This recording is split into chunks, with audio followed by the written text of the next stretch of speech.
Malaysia Murugan கோயில் ஈக்குவலாக இருக்குதுங்க. 146 அடி உயரம் கொண்டது.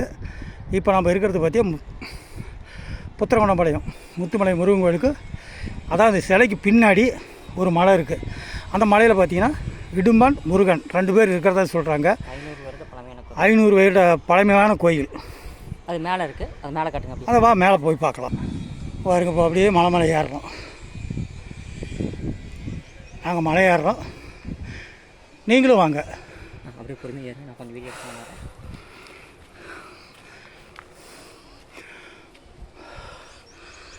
தடம்லாம் ஒத்தையடி தடம் தான், ஒன்றும் ரோடெல்லாம் இல்லை. ஒத்தையடி ரோடு தான், பாயிண்ட் டு பாயிண்ட் தான். பக்தர்கள் வரவங்கெல்லாம் ஏறும்போது இறங்கும்போது பார்த்து மெதுவாக ஏறணும், இறங்கணும். இந்த முத்துமலை முருகன் கோயில், அதாவது சேலம் ஆத்தூர் வாழப்பாடி இந்த வழியில் பார்த்தீங்கன்னா கோயிலுக்குன்னே பஸ் ஸ்டாப் இருக்குது. அங்கேருந்து சும்மா ஒரு 1/4 கிலோமீட்ரு நடந்து வந்தால் போதும் இந்த கோயில் இருக்குது.